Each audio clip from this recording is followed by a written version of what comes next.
got a book today, and I'm going to start reading it. It's called Dance of the Spirit, The 7 Steps of Women's Spirituality.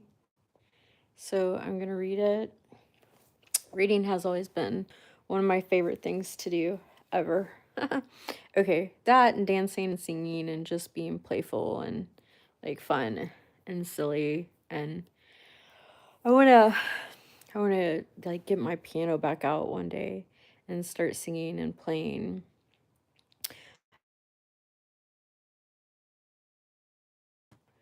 Again, because we live in a really weird world, and I just do it 'cause I enjoy it. I don't perform um for people or anything like that anymore, just because we live in a really messed up world. However, Psalms 27:10, when my parents forsake me, God takes me in. So I'd say it's a privilege, and it's been a unique privilege for me to come to know God as mother and father, because I have parents who are mentally, emotionally, and spiritually ill.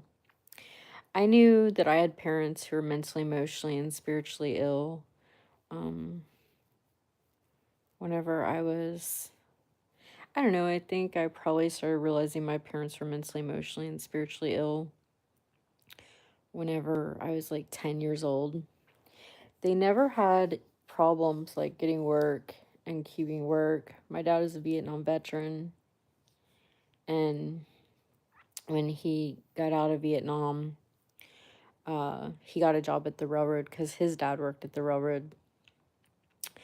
And then my mom, she like worked at a grocery store, and then she worked at a bank, and then she got her cosmetology license, and she did really good in cosmetology, and ended up getting trained by a male barber.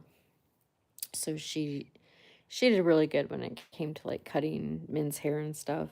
So my parents, they always had the nice house and the nice cars, and and all the things, and money to like do the whole keeping up with the Joneses thing. So like everybody, thought, from the outside world that um, it was like this great home and everything, cuz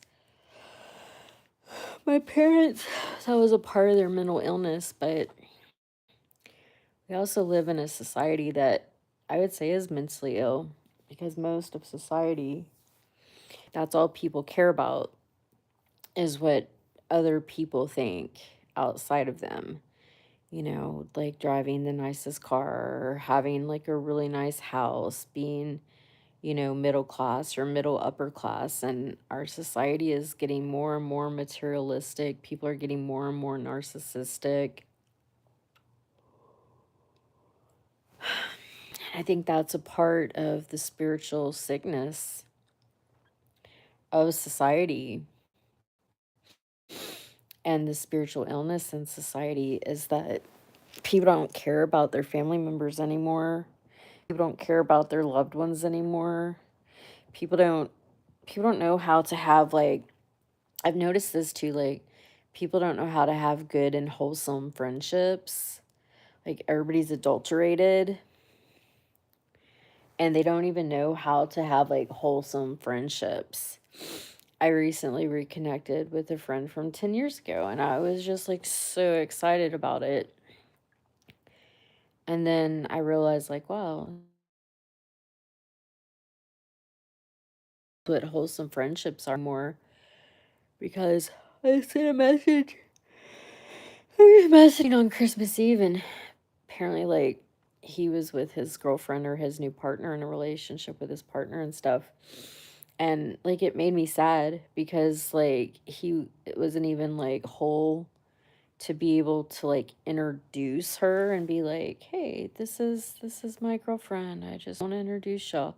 And it made me so sad because he proclaims to be a believer and claims to be, enlightened and all about the mysteries of God and Christ. And member of a church, and even like a card carrying like medicine man, to help people, spiritually who need it, who need like deep spiritual healing.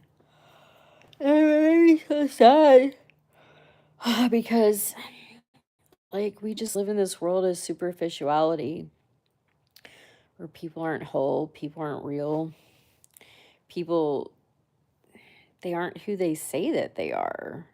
And it's so sad, like living in this world where people aren't who they say that they are. And they put themselves out there in all these different ways on social media, but they're not who they say that they are. It's just really, I don't know, it's just really sad. And so I had thought, well, that's a bummer.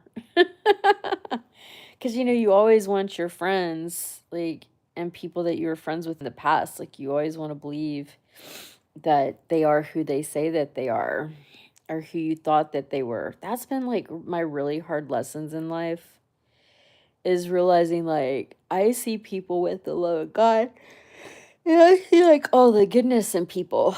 Like, I don't see people's dark side or their shadow side, or, like, their adulterations or the generational stuff that they're carrying that, they can easily clear. I mean, I cleared the stuff that I was clearing intergenerationally and didn't let it continue to me, or didn't let it get passed down into my daughter or my offspring. But that's why I also teach the art of intercessory prayer for parents who, want to come into their spiritual authority and intercede for the lives of their children.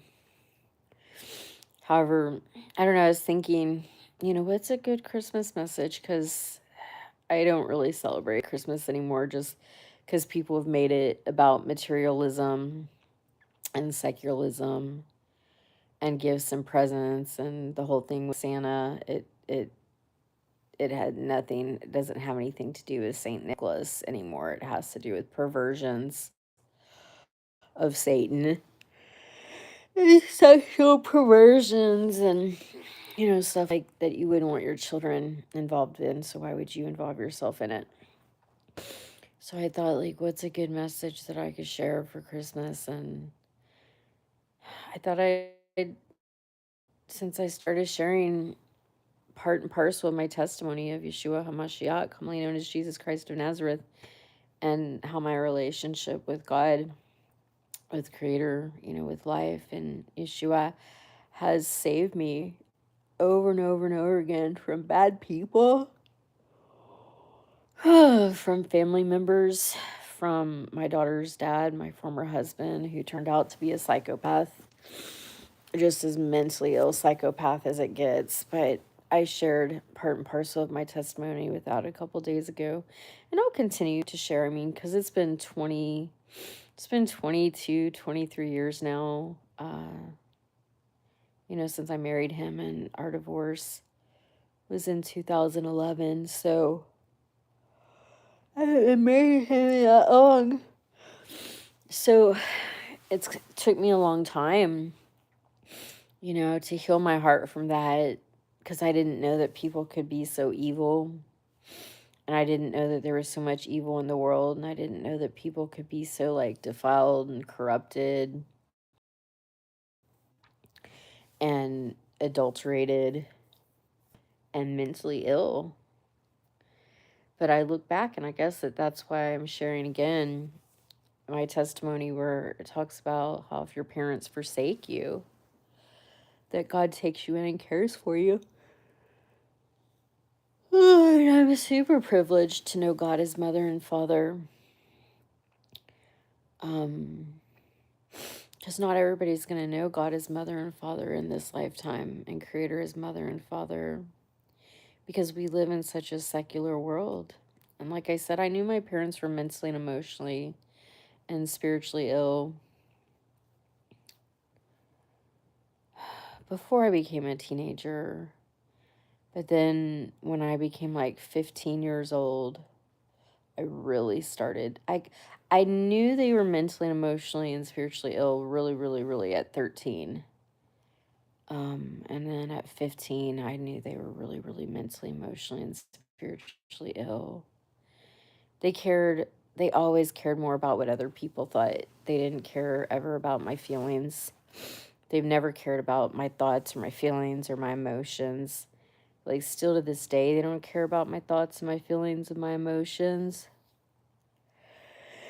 And that's how you can tell if someone loves you and if someone cares about you, is they actually care about your thoughts, they actually care about your feelings, they actually care about your emotions, and they care if you're safe, they care if you're okay. Like, I always thought that my parents would get better. I've prayed for my parents for 34 years. And I don't want to discourage anybody to say don't pray for your parents because, you don't really know until someone's last breath. Like, my parents are very resistant. They don't want to repent. They just feel like, that they've always had money. They always had material possessions. They always cared way more about what strangers thought about them than what their own child thought about them. And they cared more about their relationships with strangers than they did me. But that's pretty typical of like narcissists and stuff, especially like people who are sadistic narcissists and psychopaths. They don't ever care about their children. They don't ever love their children. And I always thought my parents would get better because I always prayed for them. But they never got better.